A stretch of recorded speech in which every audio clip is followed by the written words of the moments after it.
to tonight's episode of the Group Therapy Podcast. We're going to bring back a fan favorite, one of my favorite interviews.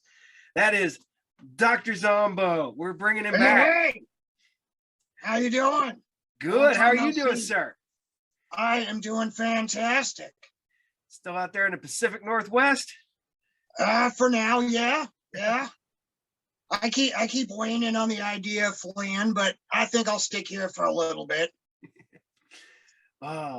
So last time we talked, not only on the show, but online, we were talking about dreaming and trying to connect with your dreams and stuff like that. Yeah. I've been working really hard at this. And I haven't been able to like put something somewhere and then go back and get it. But I've been able to walk into a storefront that I've never been in. And it was an old video store. And it was still VHS tapes on the shelves. And I could walk up, pull one off the shelf, and I could read it like clearly and remember it. See, you're getting every step is a little bit closer to what you're looking for. Okay. So don't be let down or put back. Like, it takes time. Oh yeah. You know, I mean, it took me years. You know, I didn't just like wake up and I was like, oh, wow, I'm walking around and I can play with myself in the dark. You know what I mean? No, you literally, you gotta give it some time. So, hey, good on you. If you can read this shit, that's better than what most people can do. Yeah. And it's funny because like I said, I remember pulling a VHS off the shelf in this video store. I remember the cover and I could flip it over and I could read the synopsis on the back. You're halfway there, man. And it was, and I can tell you what it was. It was Surf Party Slaughterhouse. That was the name of the movie. Now, does that movie actually exist? No, not as far as I know. That's the best part. I've actually read halfway through books that don't exist by authors that don't exist.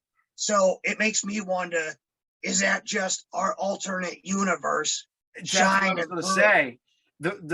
I've studied a lot, and it's that we live in two universes. We live in our wake universe and our dream universe, and they're two vastly, but they both exist. And I was going to ask you about that, but you answered that question before I even had a chance. Oh, hey, I travel around a lot in my head. I've been able to answer quite a few questions that I thought were maybe mysticism. Now, I'm not so sure. Yeah. See, we got on this whole thing, and we actually did a show about it forever ago on like the Mandela effect and stuff like that. And like, I distinctly remember stuff that existed.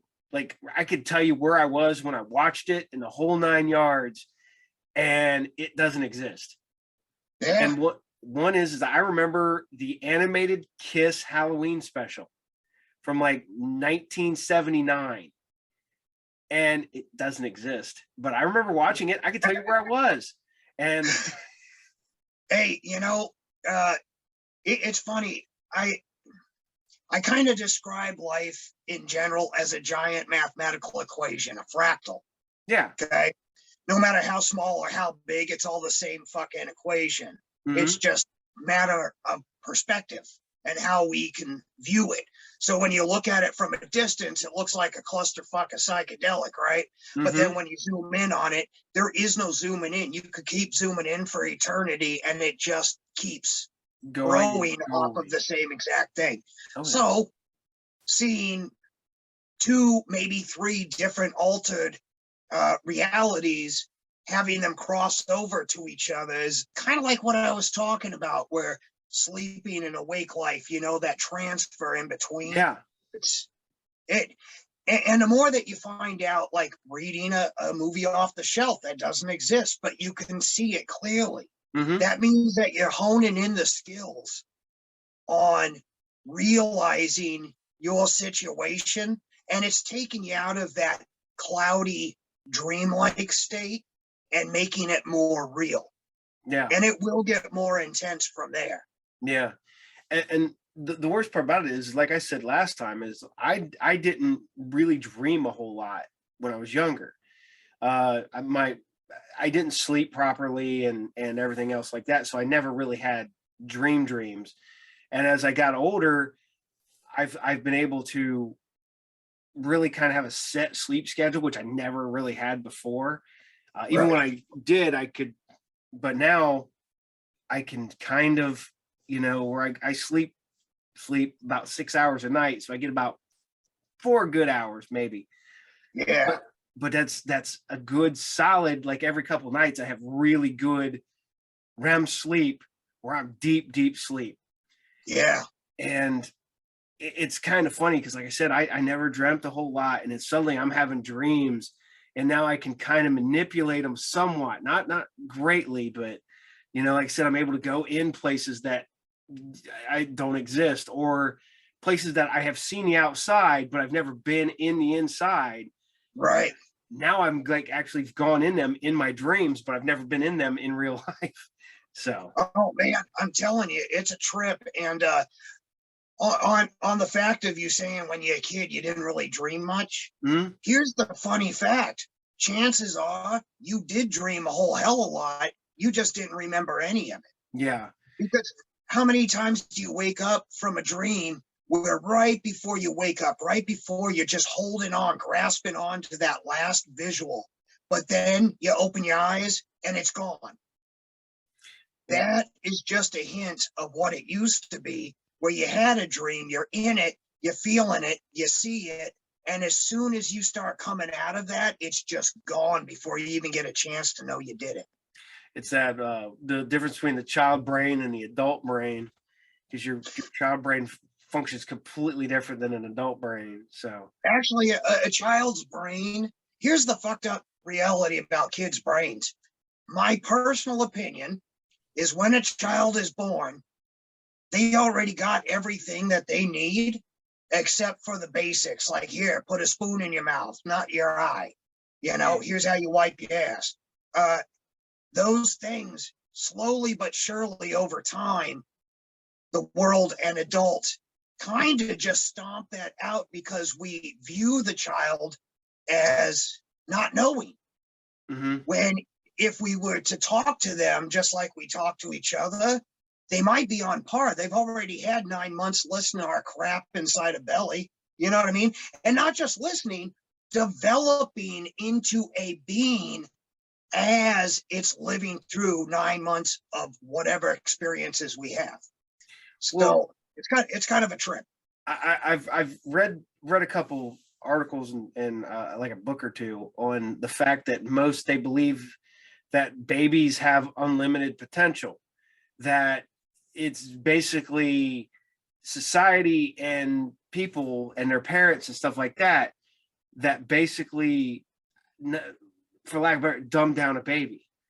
Like And a ruin baby, it. Yeah. yeah, you know, that's like, I hate to say this, when I was a kid, I always wanted to play guitar. Thought it'd been cool as hell. And my parents were like, well, you're never gonna play. You're never gonna play it. So I never played the guitar. I learned how to play Right. bass when I got older, but it was never well enough. And I'm thinking, well, if somebody would have looked at me and went, okay, here's how you play guitar when I was like, 5, even younger than that, I may Yeah. be a great guitar player now. But, it's like, Right. And isn't it sad that the older we get, all we're doing is struggling, trying to get back to a creative headspace that we were in as a kid? oh yeah, you know, Like, it's like going through some sort of brainwashing for 15, 16, 17 years, and then spending the rest of our lives trying to get back where we started. If we were just kind of left to our own in the beginning, like if you look at tribes, when their babies are born, yeah, they get fed, yeah, they get fucking taught how to do stuff, but there is no age limit. They start from the day they can barely move, and that's just how it is. And then they are fully self-sufficient by the age of 12. mm-hmm. You know? Oh yeah. Well, when it comes to growing up and being a kid, I look at it this way, man. When I was a kid, I was I had the imagination, that you would not believe. And I still got a really pretty good imagination, but you know, and I could draw pretty well and stuff like that. And as I got older, I can't draw like I used to. Yeah. I don't have the, you know, I guess the imagination I used to. I have a pretty good one, but not to that level. You know, I hear stories about when I was a kid that when I was in school, they took everything away from me, everything they could, because I'd play with it. I'd play with Yeah. any time. I'd make toys out of my pencils, my erasers, you name it. And so I got to the point where I had my imagination. So I'm in the corner, you know, and it was funny because they said I was fishing. So I'm literally like, you know, as a kid, Yeah. and it's like, and so I was probably in my brain, I was fishing. Yeah. Hey, I still do that shit today. But yeah, society, work, adults, all these ideas get pumped into us. The episode I just put out last night kind of touches on that a little bit, where we are handed down what has become and what was left over of our parents. Yeah. And all they had was what they carried on from their parents. You know what I mean? And it's kind of good to see that parents are trying their hardest to be a little bit more involved emotionally Oh yeah. with children. But there's still this underlining fact that's like, you need to grow up, and you need to stop imagining and stop daydream. Well, you know, if it wasn't for the daydreamers and the artists, this world would look like shit. Oh yeah. Well, I mean, we're the ones that bring civilization, and they want to pound it out of you. mm-hmm. Well, what was bad is I remember when my kids, my older boys were still in school, and you know, they're like, well, they need to grow up. I'm like, man, they're kids. You know, Yeah. why are you trying to knock this out of kids? You know, I had to grow up super fast. And I, you know, as I got older, I kind of regressed a little bit, but I guess in a good way. I'm, you know, I love my kids, man. I think they have all the potential in the world, and you know, I'm for them whatever they want to do. Yeah. And you know, I just look at these parents, you know, and especially being in my store, I see these parents that come in and then they hate what their kids do. You know, the kids that come Oh in read yeah. comic books or play magic or something like that, you could just see the disappointment in the parents' face when they're like, yeah, give them a Yeah. couple packs of magic. You know, they're like, man, when my kids do stuff, I love it. My son Joe is he is the one that like looks at everything. Me and him have had discussions about music, and his mom's had discussion about music and movies and stuff like that. And he will go and look at music and go, okay, I know where this guy got his ideas. And then he'll look at that and he'll go and he'll look at everything as, you know, exponentially outward. And Yeah. I'm like, yes, this is what I want as a parent, that you look at everything like that. Right. Well, I mean, you can blame the parents to a point, but you can't, because here's the deal. They're seeing the struggles that they're going through. Mm-hmm. It's kind of like when I used to train supervisors. Okay, Mm-hmm. I would find someone that had drive, and I'd be like, hey, they could work out. But the biggest problem that happens is they never find their middle ground. Okay, where they're either too hard-handed or they're too soft. And growing up and being an adult is finding that middle ground where you can handle the rough shit, because you know life's going to be crap here and there, Mm-hmm. and you got to be able to handle it and move on. And then you also have to have the soft spot, but not too soft so you don't get taken advantage of. Yeah. If they worked more on being right in the middle, it would be great. Unfortunately, that's not how humans work. No. You know what I mean? You get 1 out of 500 that can do that, and then the rest of them are all either one or the other, and then they just sit there and point fingers at each other because they're not doing it right. And then that gets translated to children, and they're just sitting there going like, what am I supposed to be? You want me to grow up, but like I'm 5 years old? Yeah, it's amazing. You know, I'm sitting there watching them, and I remember when my kids were maybe junior high ish, and being pulled into school because they're like, well, they're being weird. They need to grow up. I'm like, Yeah. dude, they're kids, man. I Oh, was God. forced to grow. You know, it's like, Yeah. Hey, tell me about it. You know what used to happen when they would pull me in? Okay. My son's name is Vicious, and that was already a problem. They're all, well, we're not going to call him that. I had one teacher calling him Bobby, and he was like, Dad, this teacher keeps calling me Bobby. That's not my name. And I was like, I know it's not. So I went in. I was like, what the fuck's your problem? You don't know how to call a kid by his name? I was like, what the fuck's the difference between Bobby and Vicious? Nothing. Well, Vicious is a rude name. I was like, doesn't matter. It's his name. It's not your fucking choice. And that's just where it started. oh And yeah, then he liked horror movies, which I'm sure your kids do too. So he's drawing pictures of Freddy and Jason. And oh no, he's gonna shoot up the school or something. No, he's not. Those are that's his bag. oh yeah.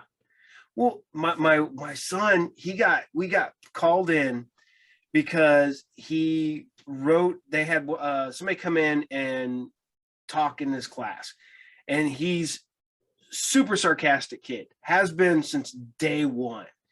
Good. And he's like, oh my God, if he goes, I was so tired of it, I wanted to kill myself. And I was like, we got pulled in, he had to go to the counselor and everything, and we're just like, he's being a smart ass. Don't you see that? They don't, No, because they don't understand how to be it themselves. no. It's a benign, weird, uh, non-realistic approach to living that they don't get. Mm-hmm. They don't get. Some of these teachers, unfortunately, uh, don't understand kids enough to be teachers. Yeah. And it's funny because literally when I graduated high school, that's what I wanted to do. I wanted to be a teacher because I wanted to be the one who was like, man, no, guys, that's bullshit. You know, I wanted to be the teacher that Yeah, stepped up. And then I realized, you know, you're not going to get anywhere in school as a teacher being that teacher because they don't want teachers like that. no, and you know, I'm not even talking shit about teachers. There's some No. bad teachers out Oh there, yeah. but when you're dealing with classrooms that used to be 5, 10, 15 kids, now are 30, 35, and they're all a bunch of like pre-hormonal brats running around screaming with imagination. Mm-hmm. Hell, I don't know if I could put up with that. And No. I love people with imagination. Oh I yeah. mean, It, but holy crap. yeah, it's one of the ones where you're looking at them. They just want them to calm down, do the schoolwork, regurgitate facts, and get out. And Yeah, and it's funny because I know a couple teachers who, like, you know, they want kids to learn. They want them to like what they do. I mean, I went through school and I had maybe 3 teachers that really got me, that yeah, understood how my brain worked, and like, do this. I had my high school military history teacher. Dude loved me. He looked at me.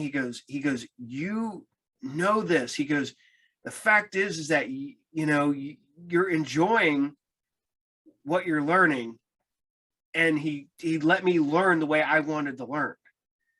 yeah, And I think I graduated that class with like 108 average because I never missed a question on any test, because it was just the way he taught me. I learned, and it just stuck, and it's most of it's still there to this day. yeah. And that's the thing. If you let a kid use their imagination in a learning environment where they have freedom to learn the way that they want and pick up on the things that they enjoy, and then see, and let me stop there for a second, because teachers used to have more freedom to do things like that. Mm-hmm. In our day, they did. Yeah. And then there was that whole no child left behind thing that just never went away. And I saw it change because I had a couple of my kids' teachers come to me and be like, there's nothing I can do. They just give me a packet of Xeroxed off crap at the beginning of the year, said, here's your curriculum, here's the lessons, don't stray from it. Yep. So then they become underpaid babysitters. Yeah. So by taking away from how a kid learns and by not focusing in on how they like to learn and understanding that, they walk away not knowing much of shit. And they'll find what they want to learn about in other places, and that might not be a good thing. No. You know, you get,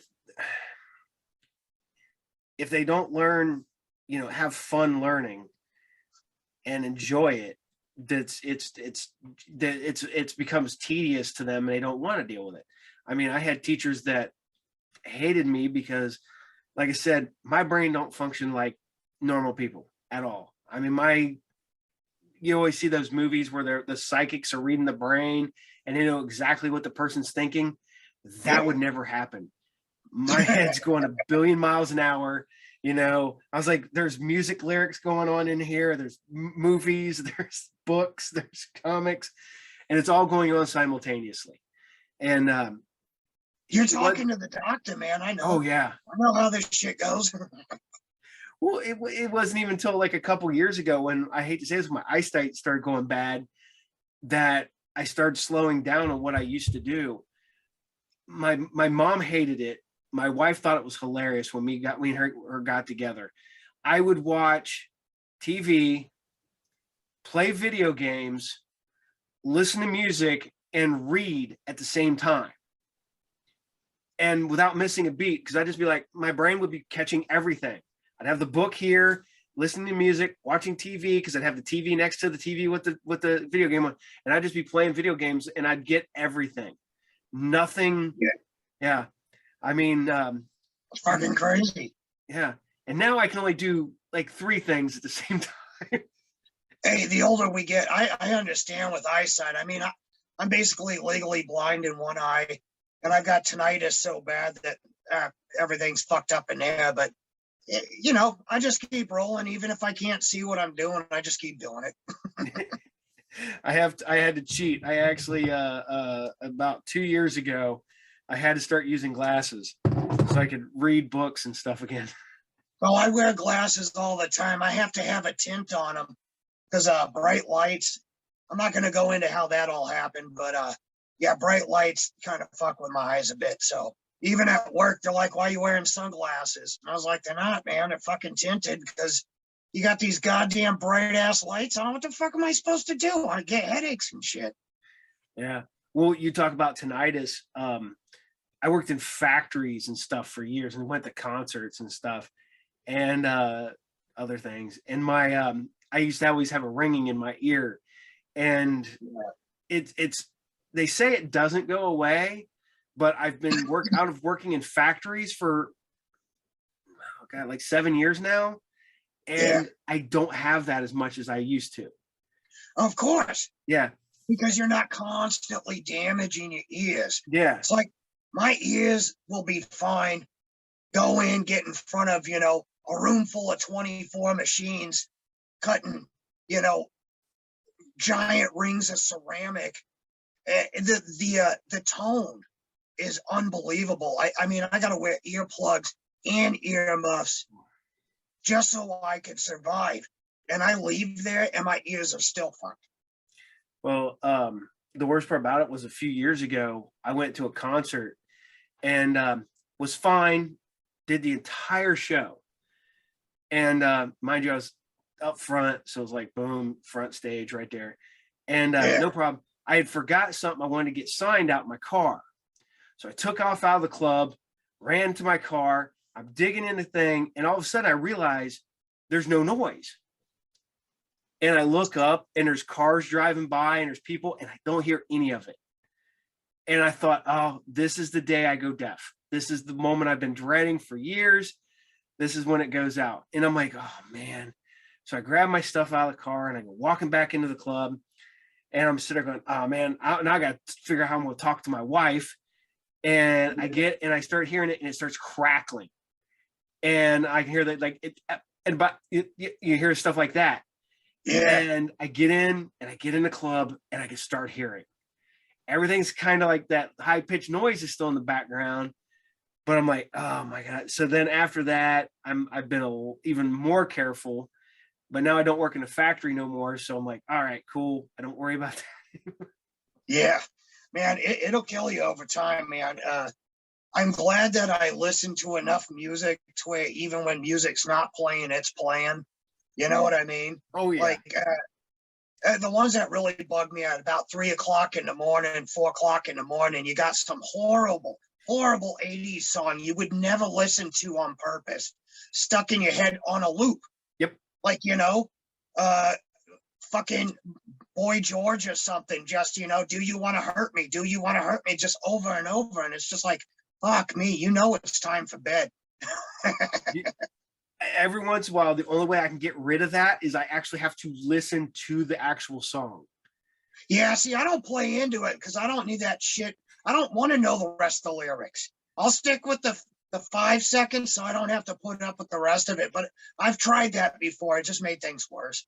Well, recently, I discovered something that works for me. And it started when I was doing editing for the show.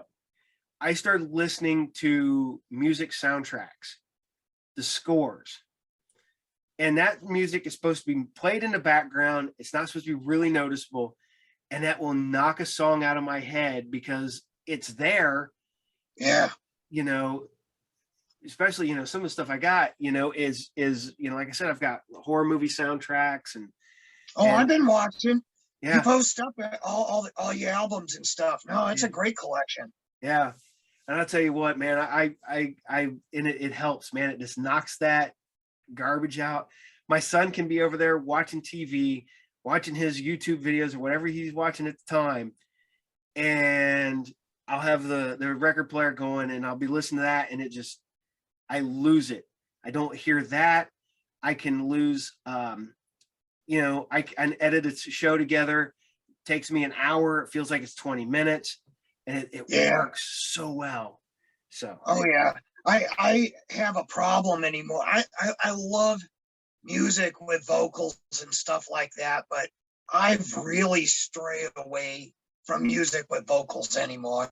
For the most part, unless I really want to hear it. Just I have a problem with being introduced to a preconceived idea and like structure of this thing, that, you're going to have to feel this way because that's the way I sang it.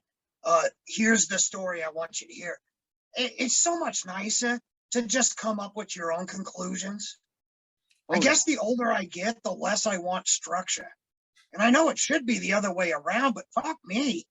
I'm already burnt out, Yeah, you're the exact opposite of me. I have order, and it's my OCD. I get it. It's I have things I do in order every day. But yeah, and then for me, music is okay. I'm in the car, I'm driving. It's almost always metal. I'm at home editing. It's usually musical scores. If I'm at home chilling out, it's synthwave or something like that I'm listening to. And it's just where I'm at. And then if I'm really, really in a bad mood or something like that, it's black metal. It's the hard stuff. Yeah, see, I kind of suffer from FIM. Mm-hmm. I don't know if you've heard of that condition. Mm-mm. It stands for fuck it, man. I just, I get that thing going. It's like, I get in and I'm like, I did this yesterday. I got to throw it out the window. I wish I could do that. My wife hates it. I get up and I get up at the same time almost every day. I get my kid up, I get him his breakfast, I get everything. Boom. Every other day I leave, I go to the gym. I get home, I eat, whatever. I go to work, I go to the shop. I come home, I do it, and it's like boom, boom, boom, boom, boom. And for me, like I said, it's the OCD, and it's the way the brain works No, in there. it's called being a father. Let me tell you something, bud. I had, even in my most chaotic moments, because for some reason, raising my child, okay, being the boss at work, you know, running my own shit and all this crap, I had my well-oiled machine. Unfortunately, even that was pissing me off subconsciously, that I would find every chance I could to just fuck up everything chaotically, still manage to get it all right, but just like lash out at myself, being like, I don't want to be an adult, but you are an adult, but I don't want to be. And it went back and forth for 18 years, you know? Yeah, I would show up to work shit-faced drunk and fucking have to piss myself on the side of the road, but I'd still get the job done and then go back to the bar, start fights, show up at home 4 hours late, trashed, like, and nobody understood why. And I didn't realize it until way later. I was like, oh, I was rebelling against my own schedule, my own mission, you know? It was like, yes, I want to be here. I want to be in my kid's life. I want to be a good husband. I want to do all these things. I want to be successful. And holy fuck, I was able to. I pulled it off. I did it damn well. But I had to rebel against myself because I didn't like the structure. Because I knew what was going to happen.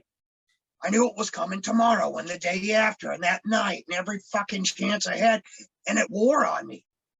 I was like, where's the excitement? So I had to blow shit up so I could see some fireworks and get something different. So it's not just some OCD thing. You're a father. And here's the thing. They need that because you're still being part of their life. You're letting them explore their own selves, but you're also, through showing them, hey, here's a routine. Here's how you can have time for you. Here's how you can have time for this and make it through without stressing yourself out too much. Oh yeah.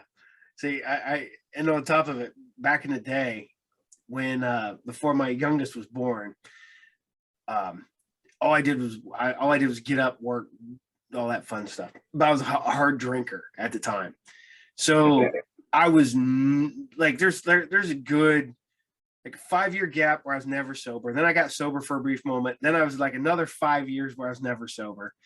And I was at work, and people to this day did not know that I was drinking at work.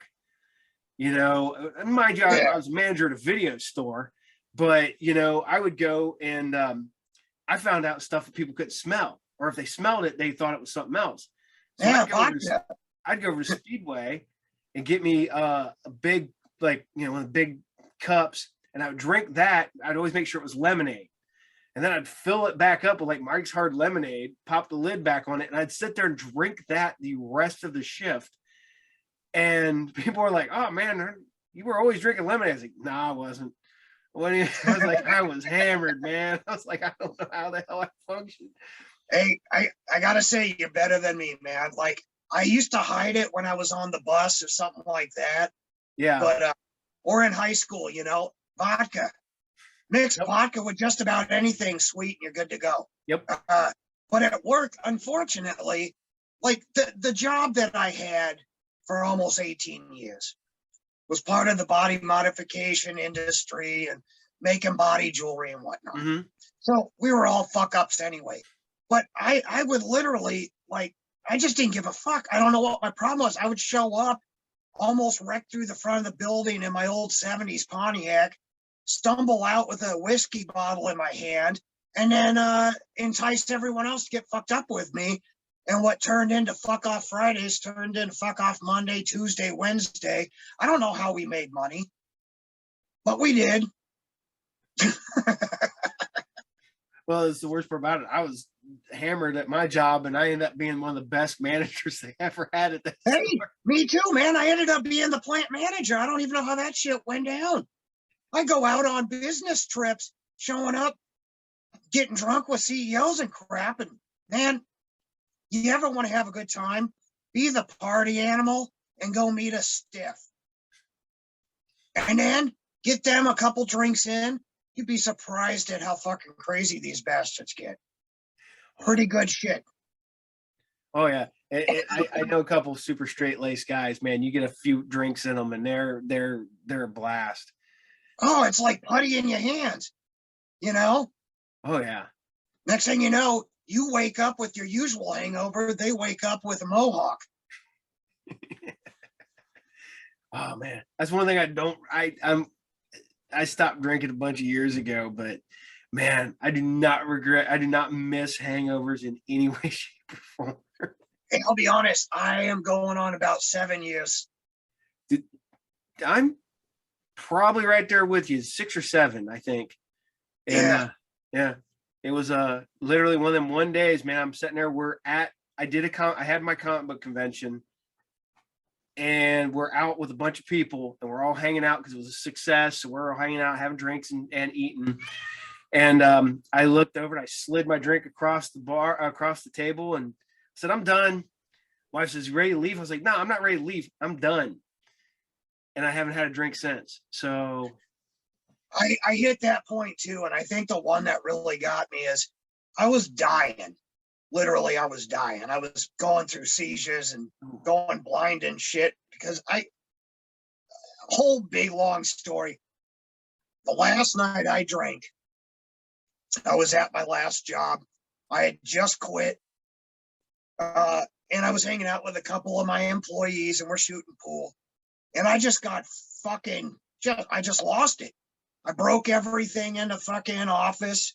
I pissed all over it, passed out face down on the floor, woke up in the morning and said, "Fuck all y'all." Went home and never touched another drop. And that was 7 years ago. Whew.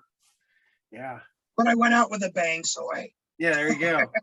I didn't go out with a bang, but I think you did. You had a successful night, didn't you? Yeah, I guess I did. Yeah. Yeah, well, pat yourself on the back. Don't be all fucking poopy pants about it. Yeah, I made some money and made a bunch of people happy. Yes, I am. Hey, it's not a cool thing to break a bunch of people's shit and then piss on it. Like, come on. It sounds funny, but is it cool? Not really. No. That's a hell of a night right there. I only have one of those that it's the only reason I even know it happened was other people have told me it happened. I have no clue. I don't remember it at all. I don't remember the first thing. I remember starting the night and then waking up the next day. Nothing in between.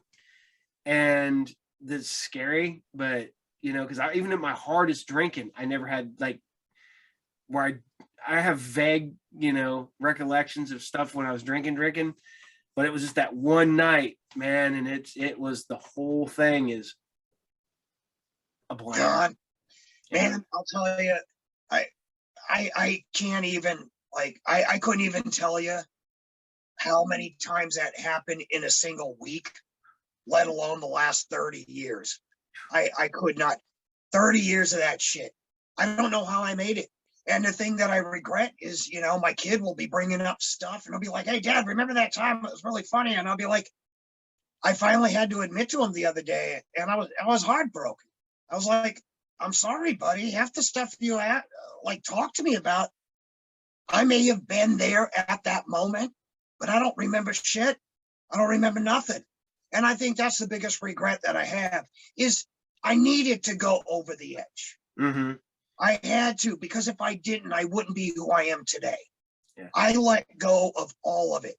When people say, "Ooh, I get crazy when I drink," like I was scary, like to myself, scary, violent, weird, insane. Like I quit drinking and half my mental problems went away. I thought they were helping me, but no, man, they would make me fucking insane. That's where I was at. I was I had depression real bad, so I was drinking to deal with the depression, and then that makes it even worse because alcohol is a depressant. So you're just layering that shit on, and you deal with it horribly. I know that like I said, I remember vague stuff, not like completely blackout. But like my friends would tell me, they're like, you know, you knew shit was going to go bad.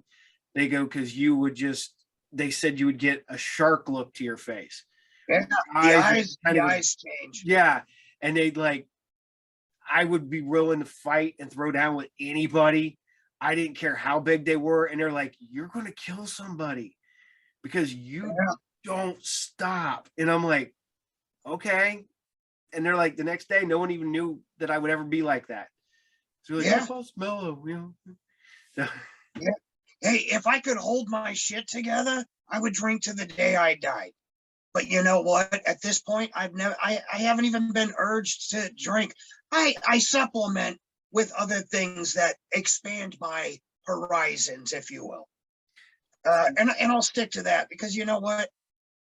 I realize instead of being the fucking nutbag, trying to be the hardcore motherfucker, I'm just gonna, I don't know, immerse myself in what I am. yeah. 100% creativity. Just keep that going. See, You know? I made that decision a couple years back because man, I was always one of the ones where you're like, oh, you're hard, you stay hard, you don't, emotions bullshit, and it was like suddenly one day I was like, why am I like that? It's like Well, yeah, it's why is the shell like that? And even if you get there inside and you force yourself to try to be that hardened, and you know what? The more dangerous motherfuckers out there are the ones that understand this topic. mm-hmm. They're more dangerous because the ones that don't understand that are more dangerous to themselves because they're so wrapped up in trying to make sure that they can believe their story. Oh yeah. But when you know your story and you know where you came from and you know what you're capable of, and you are actually strong enough to say, I don't need to be like that unless I have to be. Then you start picking up on shit that like Shaolin monks knew fucking well before we did. Oh yeah. You know it, you can have it, you can use it if you absolutely have to use it. But other than that, there's no need. Yeah. See, that was what was, you talk about the Shaolin stuff. When I did martial arts years ago, and it was nice because man, it helped focus me.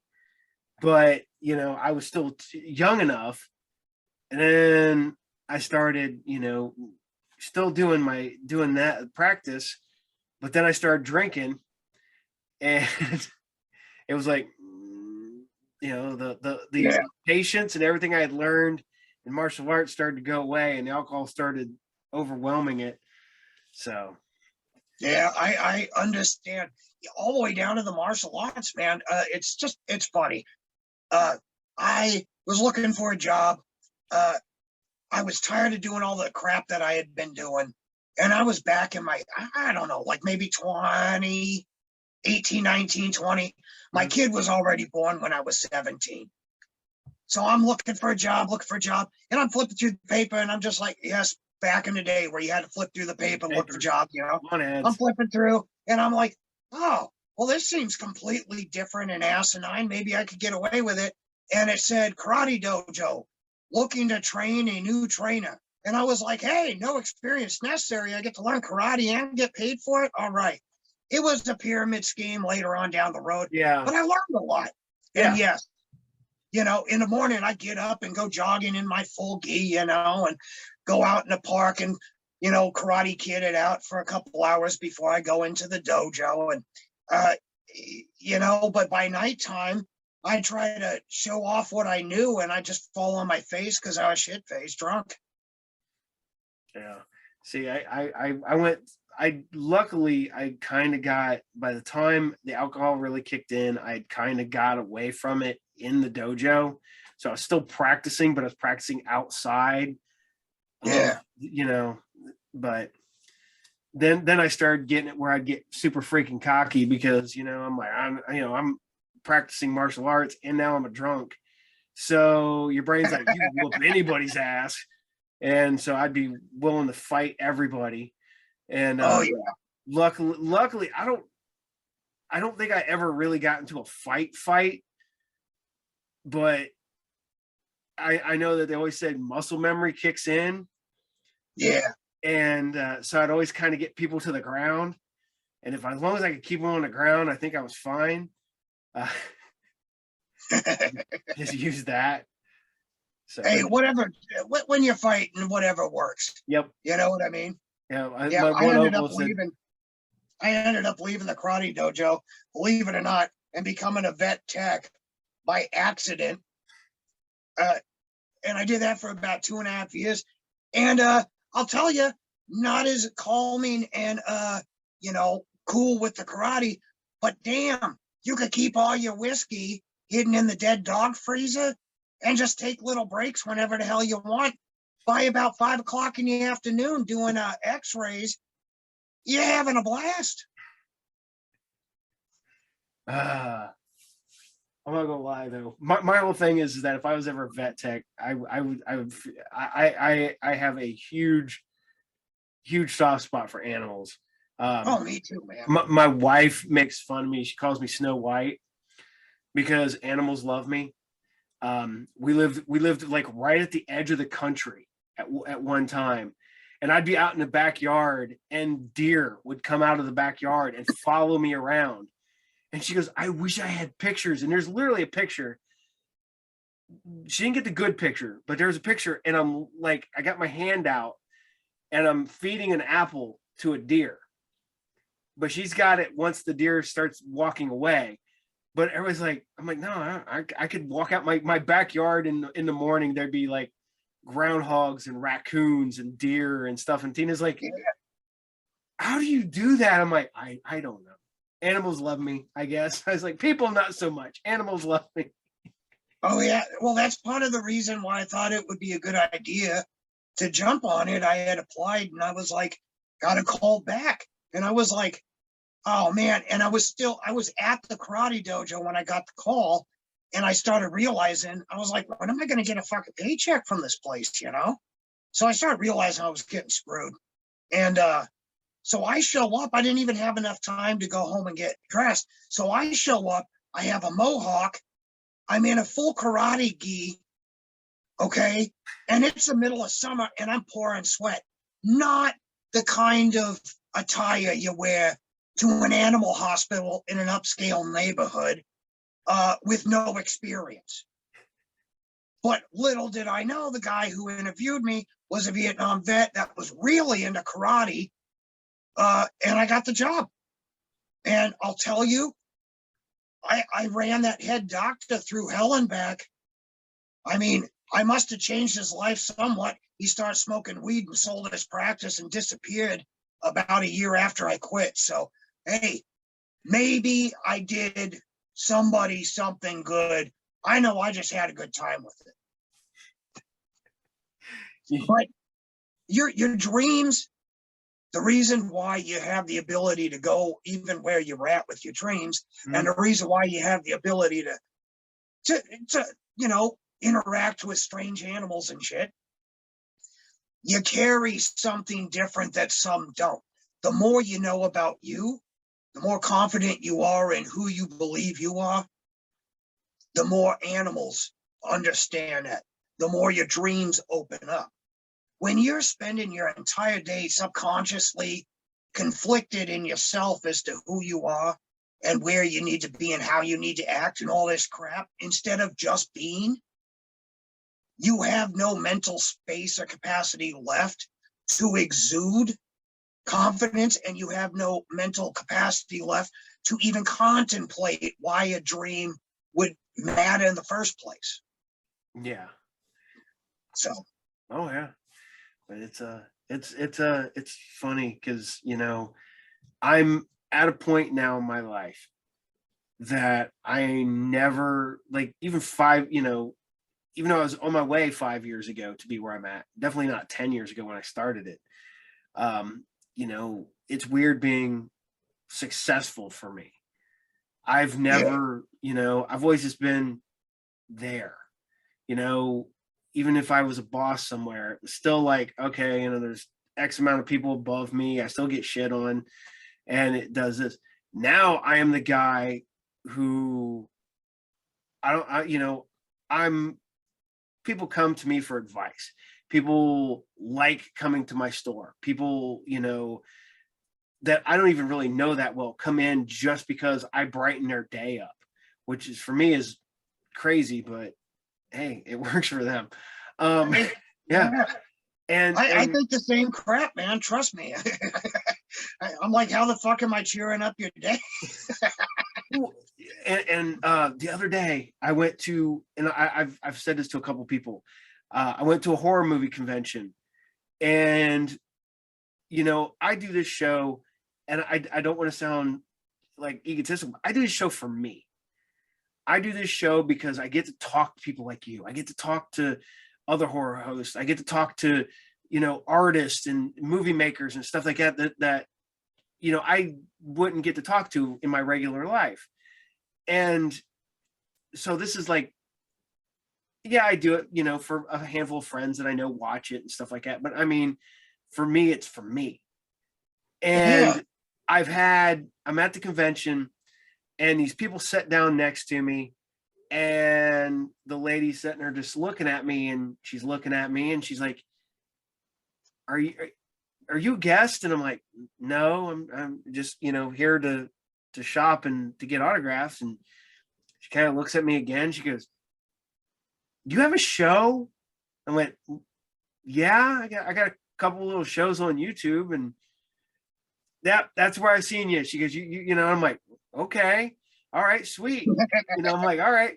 And then later on, a few hours later, I'm just walking down the hall, and this guy smacks me on the arm, and he goes, love the show, Paul. And I look, I'm expecting it to be somebody I know. Nobody, I don't know this guy from anybody, but he liked my show, and he had to tell me. And I'm like, thank you. Hey, hey, man, that's good. It means you got your name around, and the hard work is paying off. And the best part is when you do it for yourself, the only payoff is what you're happy with. So Oh, yeah. these are all perks that come afterwards that you weren't really expecting or even looking for. And No. that's the beauty of it. When somebody goes out of their way of being like, one day people will come up and pat me on the back, and one day they're going to be like, I'm your biggest fan. They end up trying so hard, but they miss the mark because they're not doing it for themselves. Oh, yeah. Like you know, you've seen my show. Yeah. I've seen your show. Yeah. You do your thing for you because it makes you feel good. Yeah. You know, I do my thing for me. Now, I'm anal and I want it to all look perfect because I want to be able to watch it. If I watch my own show, like there's been times, there's a couple episodes that I just scrapped because I was like, I'm watching it, no matter how many times I flipped it, I was like, this is crap. I was screaming at the screen, being like, shut the fuck up, Dr. Zombo. You're annoying. Why are you still talking? That's when I just throw it away, you know, and I start fresh, because if it doesn't work for me, it doesn't work for me. And I know if it doesn't work for me, it's definitely ain't going to work for anyone else. Now, I could be mistaken, because I could probably sit around and act like a boobah and just make weird noises and put a television under my t-shirt or something, and people be all, yay, look how fun he is. Yep. But like, that ain't the audience I want to be dragging behind me either. Yeah. I don't know how you feel about this, but I had to describe your show to somebody. And I go, Oh, this should be good. it's Pee-wee's Playhouse, directed by Rob Zombie. I like it. I like it. I like it. And somebody goes, well, Rob Zombie worked on Pee-wee's Playhouse. It's like, yeah, he worked in like production. He was like a set guy. I was like, I'm talking, he directs an episode. And then plays Pee-wee. Yeah.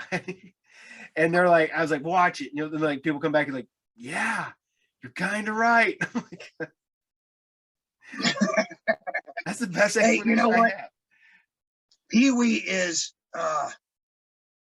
I've heard the Rob Zombie thing quite a bit, and the thing is I actually really dig the dude. I would love to meet the guy one day, because I cannot go into the facet of like how much me and him may have in common on an autistic level. Yeah. You know, like the way that we see things and lighting and like even jokes and characters that he's come up with. Like before Captain Spaulding was Captain Spaulding, even though that character existed in Rob Zombie's head for years prior, I was already that character to a lot of my friends. And then when the movie came out, they all stopped and looked at me and I was like, don't look at me. I didn't write the fucking movie, you know? But not to mention Pee-wee. I love Pee-wee. I adore Pee-wee. It was, when I was a kid, to me, it was Pee-wee, John Lennon, Elvira. Okay? I love the activism and the beauty of how John did shit. Pee-wee was just everything to me. I was like, I want your house. I want your bike. I want your goofy suit. Elvira, I just wanted her, period. Still do. I don't care if she's into chicks or not. That's even harder. I love it. If she would just let me sniff her shoes, I'd be fine with that and a good pat on the head. Just be like, good, I'm set. Okay. But Pee-wee, I used to go to school. This is no shit. I was broke when I was a little kid, but I would pick up on these characters. Oh, Indiana Jones too. I'd pick up on these characters. And if I found even the slightest hint of something that looked like what they wore, I would put on this whole facade and go to school and get my ass kicked for being Pee-wee, for being Indiana Jones. Not ever being Elvira, because that's, back in my day, you just don't ever get seen again. You get found in a dumpster or something. But yeah, or, you know, you get a E.T. doll. What do? You put it in the basket of your bike and you have his head popping out the fucking backpack, you know? Yep. I had Gizmo and I was like, oh, tell my friends he was alive. Like, you know, imagination. Oh yeah. So thank you. I appreciate that assessment. Yeah. You talked about that as like, I remember being a kid, man, and I made like a Ghostbuster backpack. I had like a flashlight attached to a pole. It had the so that there was a radio inside the backpack, so it would make noises, and because I thought it was cool. And it makes you feel good, you know. Oh yeah, that's, you know, people look at me now and I do, you know, I have a full set of Stormtrooper armor. I have a full set of Sith robes from Star Wars. I just recently got a full Spider-Man costume. And people are like, dude, aren't you? I'm like, oh man, I have fun. You know, I'm too old to give a shit what other people think, you know. And it's funny because the same people go, oh, aren't you a little old at? I took my kid out trick-or-treating. And I always dress up when I take him out trick-or-treating because that's for him. It's he's having fun. He likes the fact his dad dresses up, except for 1 year, he decided he didn't want me to take him dressed up. And then we got out, we're outside, we're walking, we're, you know, I don't know, 15 minutes away from our house. Then he decides he wants me to be in a costume. So I'm like, bud, daddy's not going all the way back to the house because that's going to be another 15 minutes. Plus I got to get the costume on. And I was like, by the time I come back, there's going to be trick-or-treat's going to be over. I've taken him out because I have a big inflatable Godzilla costumes. I took him out trick-or-treating in that. And, but the same people who make fun of me doing that are the same people who have to get their picture taken with me when I'm out taking my kid trick-or-treating. Yeah, because, you know, it's funny because what they're doing is they want to live vicariously through people that have enough balls to be able to just be. Yeah. And that's sad. It's sad because they're just holding back because they're afraid that they're going to let down their guard and somebody might think they're goofy or they might think they're stupid or childish. Who gives a fuck? Oh yeah. It's like, as I've told people, I was like, there is a probably better than good chance that the day I die, I'll be wearing a Star Wars t-shirt. I was like, I'm not gonna lie, there is probably a 70% chance that I will be wearing it. The other, 30% will be either a metal t-shirt or a comic book related t-shirt, but it is one of those three. And oh my god, I'm working on my out. When I go, I'm gonna have them hermetically seal me in my chair Okay, so they can come in and tour the bus and see Dr. Zombo in full rot with a sense of some sort. So when it walks by, it just says all kinds of bullshit, like pull my finger or something. And like bury the bus with me in it, halfway in the ground with just a little tunnel that goes into the door, and then just seal me up in a giant clear box. Let me rot so people could watch it. Do the linen where they keep pumping you full of wax. Yeah, they keep fixing his face because his nose fell off, and keep pumping him full of I don't want to fix it. I want it to fall off. If I could, I'd have them stuff me, and then just crudely safety pin arms back on and crap like that. Just be one of those. Yeah. No, like you got to have fun with life. You got to. I told my wife that when I die, I want to be cremated, and there will be a list of people. I was like, you go around with this coffee can, and you go, "Hey, do you remember Paul Lee?" And they'll go, "Yeah." He said hi. Like, yeah, what the hell was that? Oh my God! No. You see what God just did to us? Oh man. Well, it's funny because I'm still in the same small town I grew up in. I got away briefly and then I come back. Never too far. Literally, I live 3 blocks away from the house I grew up in. It's one of them things. So I've run into a lot of people I grew up with, I went to school with. And there people were like, look at me, they're like, well, what do you do now? And I'm like, oh, I own a comic book shop and sell video games and stuff to kids and people and whatnot. And they're just like, oh, kind of figured that was what you would do. And then there's the back of my mind, I'm going, yeah, but you know what? I'm happy at my job. I don't hate my life. Yeah. I don't like, when people used to ask me, I just don't even entertain it now. I just tell them all kinds of shit. What do you do for a living? Oh, I'm a duck herder. Well, what's that? It's too complicated. Because I would tell people, hey, I'm a machinist. And they'd be like, oh, so like you mess with drills and stuff? And I was like, no, that's a tool. I'm a machinist. I work with robots bigger than your house. And they're like, well, I got a good job too. And I'd be like, oh, look, this wasn't a pissing contest. Nope. You asked me a question.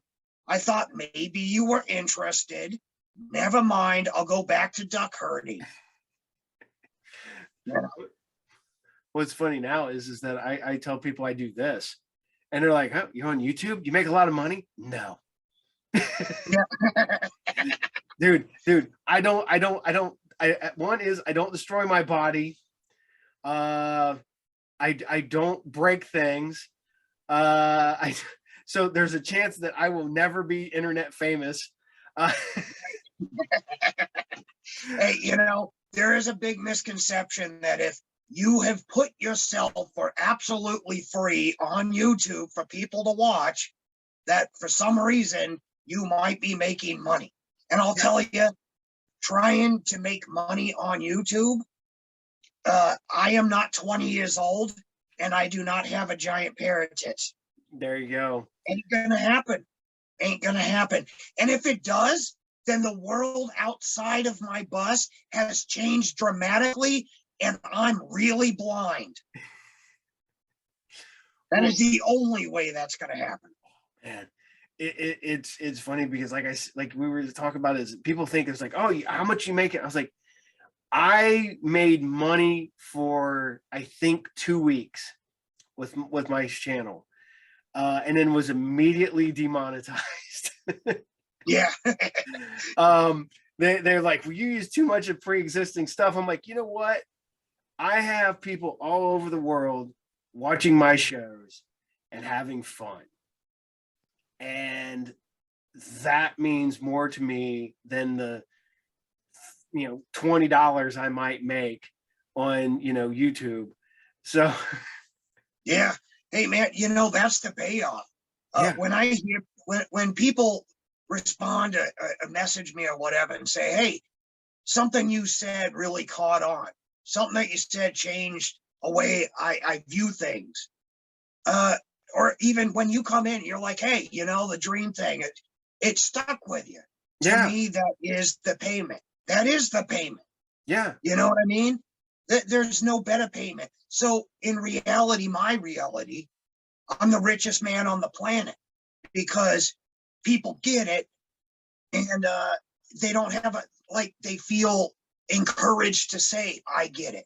And not just, hey, great show. Well, what did you like about it? It's a great show. I'm like, okay, well, then you didn't get it. But, when people come to me and they're like, hey, when you talked about this, I got it. When you talked about this, it hit home. When you talked about this, I felt like you were talking to me. That to me, that's the payment right there. Well, with doing this show, I have legitimately had people contact me, or like, I wish you could do it live. I would love to be able to chime in. And I'm like, I might be able to do one live down the road. I don't know what that takes logistically. I would be down for it if I could ever figure it out. But, the fact that people want to chime in like it's just a normal conversation, which we are having a normal conversation in my brain, because that's how we work at my shop. This is the kind of conversations we have. And, I have people who like, man, I was like, I wanted to talk. I felt like I could call you up and be like, yeah, exactly. That's what I was talking about. I'm like, nah. And the other day, my cartoon show, I had a guy send me a message, and it hit me hard, because this guy's like, thank you. He goes, me and my grandbabies, watch your show every Saturday, because it reminds me of when I was a kid. And this is something that they will never have, except for you're bringing it to them. And I want to thank you for this. And I'm like, welcome, man. I didn't know, but it was like, and these people reached out to me, and I that's one person. And like you, I like when people reach out, and I reach out back to them.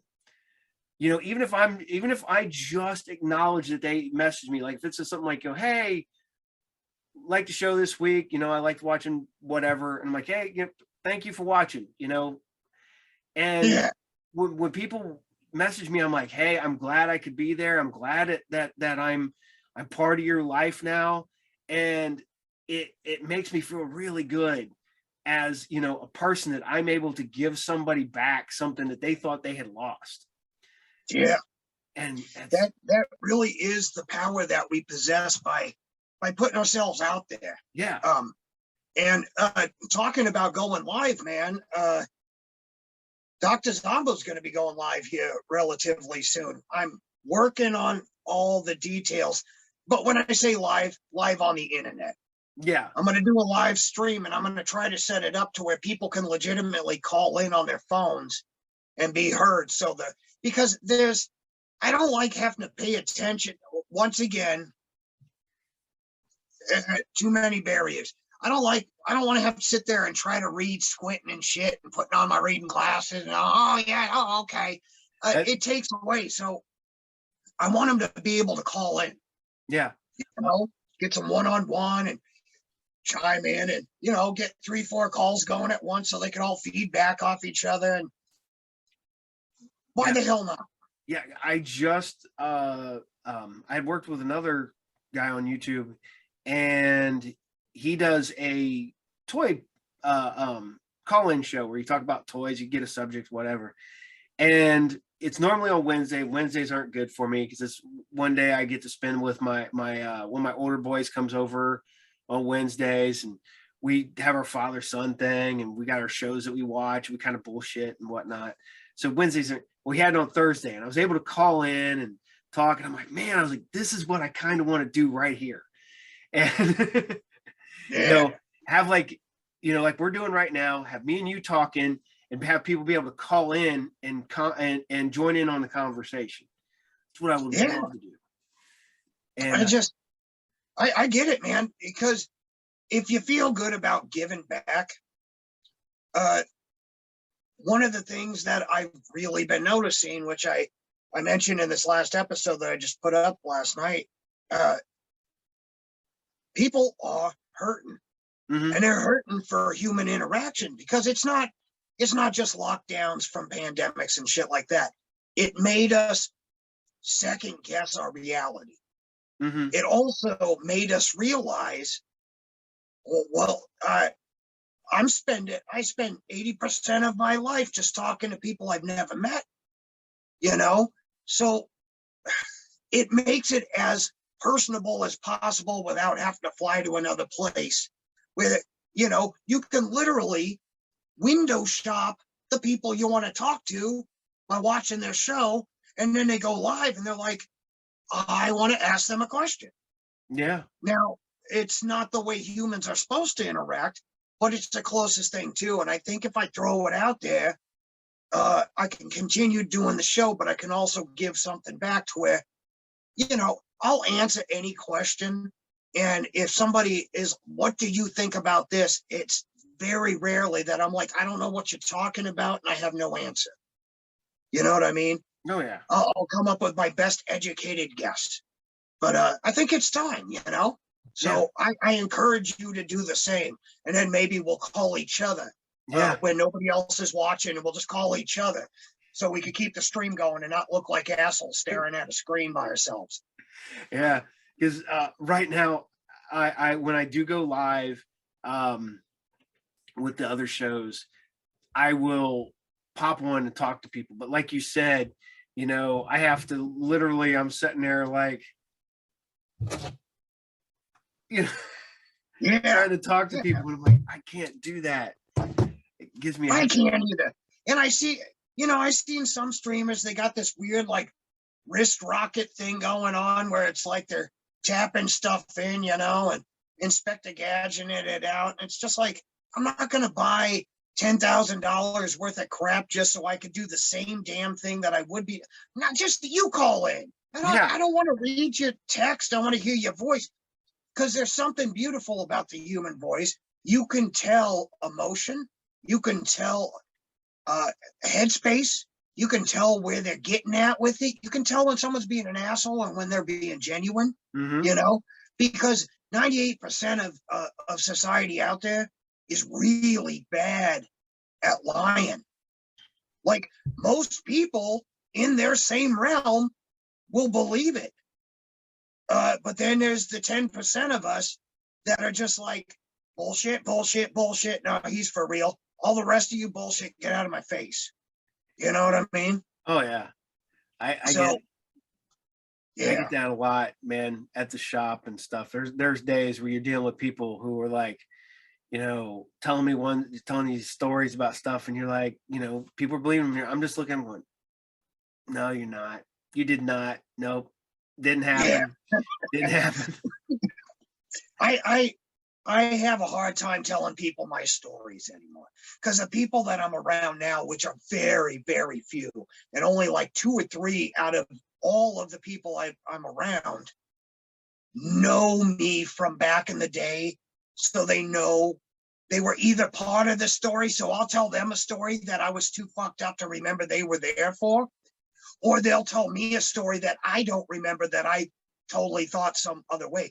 But now that those people are no longer there, it's kind of good, but it's also kind of like, I can't express this enough. The Doctor's exploits don't make sense to even me.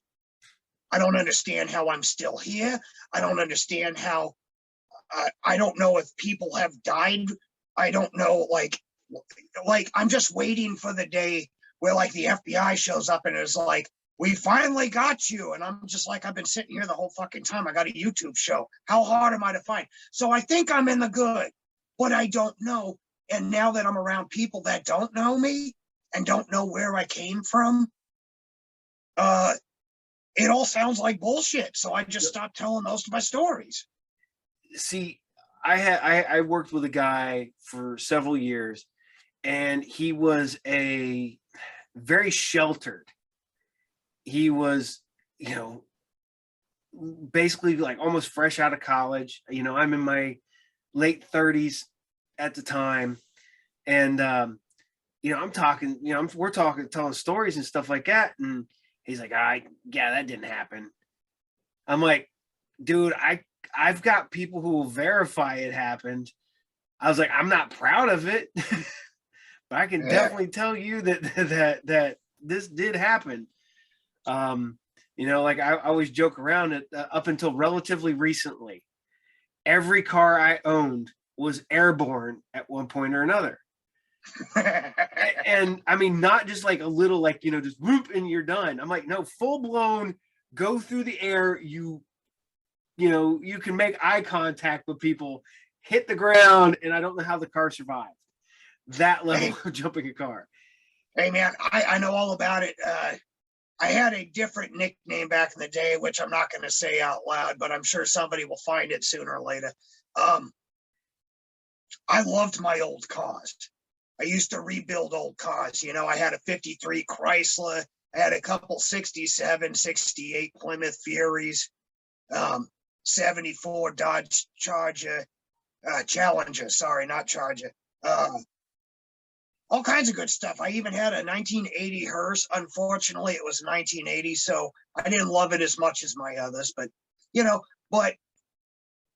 I would drive like a fucking madman. That's as much as I'm going to say about that. Okay. But I've got scars to prove it that are very, very visible. Like I split my head wide open and they could see my skull. And I basically stole a bunch of towels out of the ER room, put them on my head after they rushed me in there with the neck brace on, ripped that thing off, stole the towels, and booked it out. They called the cops, and I was hiding in a bush just covered in blood, and they never found me. I got on a city bus and made my way home. And kind of sutured it up myself in the bathroom, and away I went. And I understand about the airborne car. Trust me. And I hated seatbelts, so I never wore them. So I got to see the inside close and personal with every vehicle I ever had. I've when we were talking about this, because it's back in high school, it's not even there anymore. It's not even like, remember train tracks would go up and then they'd have the train tracks and then it would go back down. Oh yeah. And I had my high school girlfriend. We're driving. I was hit those train tracks. I don't know, probably doing 70. And it was like, whoop, and I did not think it was going to be that. And I went up in the air because the train was coming. So I was trying to beat the train. Yeah. And we hit the air. And, because we always have always see in the movies, everything goes in slow motion. And I'm like, no. Generally, man. It happens. I was like, I could literally look over at my girlfriend. And I looked back and I could see the conductor's face in the train. And it's like, and it's all while I'm in air. And I remember her looking at me going, she goes, "You're going to kill us." And then wham, the car bounces, and it stalls out. And I thought, oh, I broke it. And so I get out and I look around and I can see people starting to come out of their houses and stuff. And I'm like, so I get in the car and I look over and I'm like, my knee had knocked the shifter out of gear when we were in midair. I put it in park. I started the truck back up, threw it back in drive, and took off driving. Man, there was one night, and I'm not going to go into super detail just to keep it short, but I went to a show. I was really drunk. I was in a bad way. I went with my ex-wife, ended up leaving my ex-wife at the show. They escorted me out, said, "You can't drive, you're drunk." And I was in a 70 Pontiac Tempest. I got in. After I opened my trunk and the security guard was like, "What are you doing?" I was like, "Getting something to drink." Pulled my bottle out of the wheel well, went back, and he is like, "If you drive, I'm calling the cops." I was like, "Give me a fucking break. I'll be gone before then." So, you know how you overcorrect everything when you're drinking and driving? Mm-hmm. Yeah, well, I backed up really fast right through the brick wall, pulled out in front of 4 lanes of traffic, went to a friend's house, and because I've only been there drunk, I only knew one place to park to retrace my steps as to what apartment was his. And for some reason, I'm going in this empty parking garage, just up and then down, up and going around circles until literally I'm like falling asleep at the wheel as I'm coming down one of the curves and just overcorrect around and bam, right into the fucking wall. Come to an hour later, the car's steaming, the hood's crumpled up, the windshield has my face imprint in the spider web of it. Bumper is in the front tire, headlight hanging out. I'm like concussed like a motherfucker and still drunk. I got this thing running, got out of there and drove all the way home on the most obvious Central Avenue down Phoenix, Arizona at 2 o'clock in the morning in front of cops with no headlights, looking like Ace Ventura with my head out the window and a bottle sitting in between my legs. I'm just like, oh God, get me home. Oh God, get me home. I made it all the way home. I snuck in. My wife was already in bed. She's like, where you been? I just went to sleep. Woke up. She was like, well, you look like you're hurting. And I'm like, I am. I was like, oh, by the way, the car's totaled. She's like, what do you mean? I hear her go outside like a fucking comedy. What the fuck? You wrecked the car. And I was like, yeah, I did. And it's my car, so fuck off. And then I had to go out there. But you know what? Those old cars, good stuff. I went out there with a sledgehammer and a die grinder, couple bolts. Yeah, I pounded that shit back into place. You know? Oh, yeah. It looked like a Mad Max mobile after that. I was even happier with it. Still ran like a top. So I get it. I understand the things we do when we aren't paying attention to reality. Oh man, yeah, definitely. Like I said, I look back now and I'm like, it was funny because like I told everybody, you know, like I said, I go to the gym and everybody's like, man, why you go to the gym? I was like, man, because I did not think I'd live this long. There was no, when I was 20, 47 was the last age I thought I would ever be. Yeah, man. Yeah. Holy crap. I tell you, now, you know, my regular just going around, it's a 19, what the hell is it, 86 Ford F-250, you know, because where I live, you need something a little bit more versatile with the, you know, dirt roads and whatever. But, you know, everyone's like, oh, I see you're a NRA member and you're into Harley. And I was like, oh, you're talking about the stickers that came with the truck? And they're like, why don't you just take them off if you don't believe it? And I was like, those are my incognito stickers. I was like, out where we're at, they see NRA and Harley, and they're like, oh, there's a good, hard-working, all-American boy. They're like, well, not with that Harley sticker. That's like a rebel flag. I was like, no, it's not. Rebels were driving Harleys back in the 50s and 60s. Anymore, you're a weekend warrior jerk off with too much money. I was like, you ain't gonna see me on a Harley. They look nice, they sound nice, they go fast. Yay. I was like, so does a Honda, a Suzuki, a Kawasaki. Chop it up, lower it, and fucking do whatever you want to it. Just as good for a quarter of the price. Yep. Everybody always asks me like, oh man, you look like a guy who would ride a motorcycle. I was like, oh no. I mean, I might, but I got no feeling in most of my left hand. So when you're like trying to use a clutch and stuff, that's kind of important. Yeah. Hey, I tell people because they pull the same shit. They're like, oh, are you a biker? And I was like, why? Because I got tattoos. I was like, fuck off.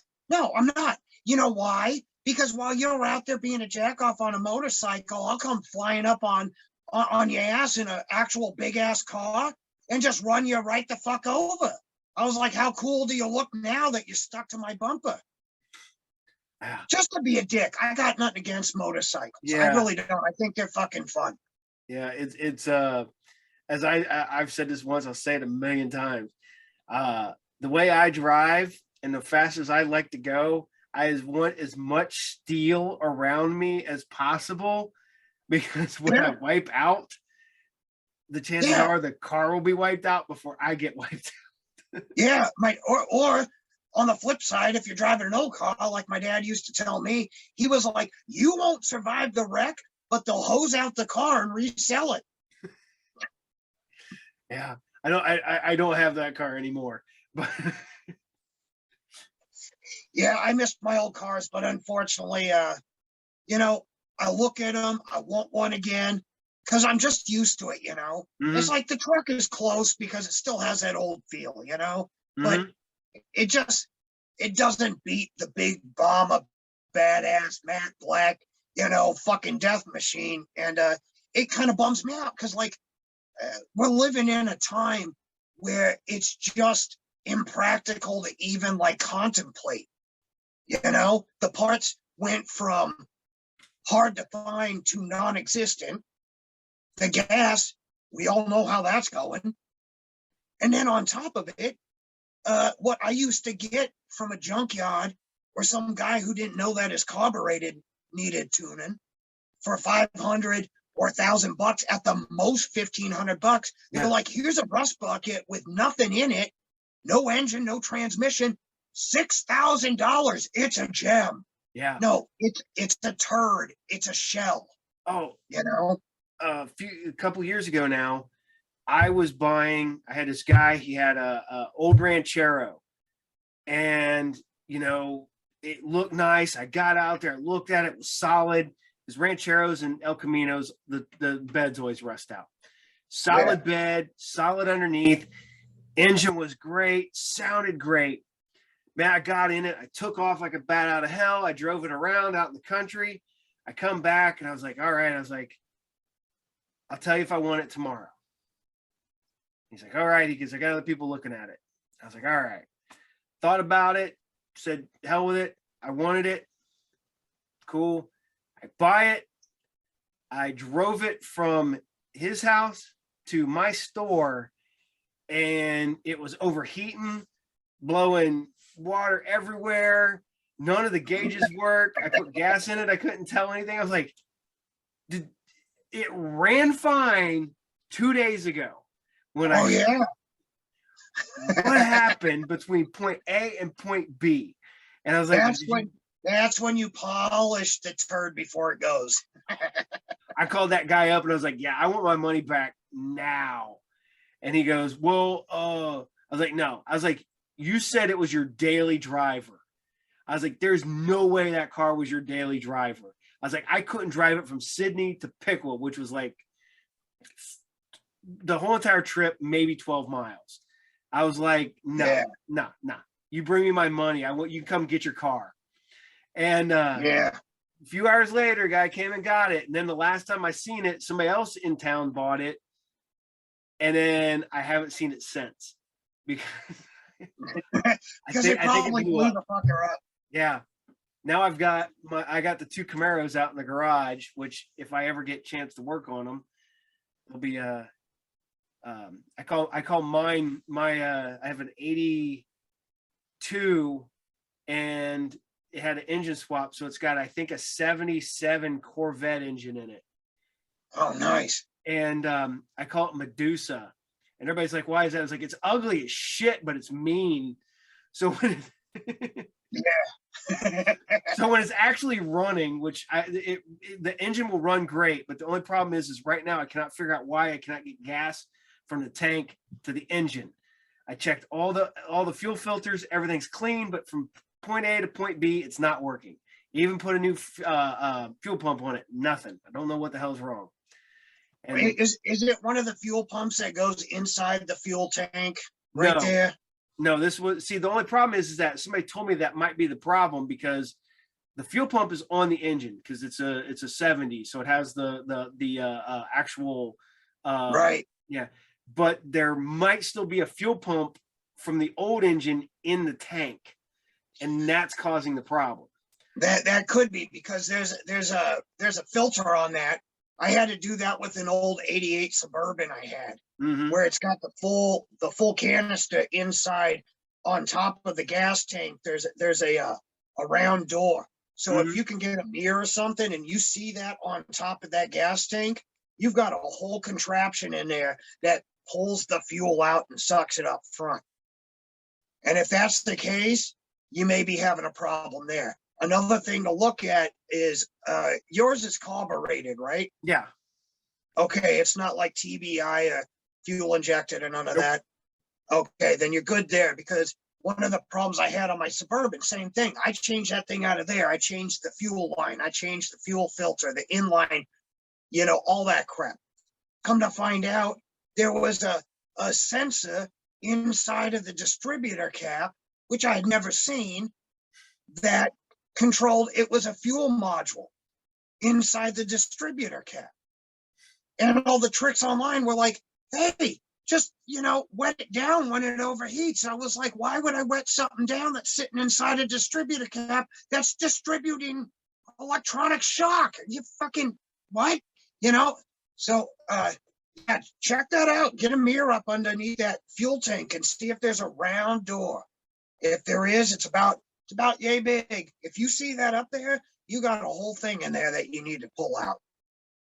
Okay. Yeah, it's one of the ones where right now, the only problem with the house I'm living in now is my garage is tiny. So the older Camaro that's in the garage takes up the entire garage from door to door. And I can't get in on the one side. So I have this much room on the other side. When we load it in, I put all my toolboxes and then put the car in, because I thought, oh, I'm going to get a shed. Well, I just got the shed and they half-assed it. So I got to wait for them to rebuild the shed. And so I can put my tools in it so I can actually get back out and work on my vehicles. So, hey, well, when you get there, give me a call. We'll go over it together. Cool. I will. Oh, man. Damn. I had some other stuff I was going to talk to you about. Man, we've been going for almost 2 hours. Are you serious? Yeah. Jesus Christ. We started at about 11:30 my time, and it's 1:16. So, hey, you know what? It sounds like this was one of those nights where you just wanted to fucking shoot the shit in the first place. Oh man, today's been a crazy, weird day. Like I said, I apologize. I had a sick kid, and he was complaining. He's like, "Oh, my belly hurts," and they're like, "Okay, it's probably something you ate," because he has autism, so he gets where he's like, "Okay, I want to eat this. I want to eat this. I want to eat this," and he'll sneak it.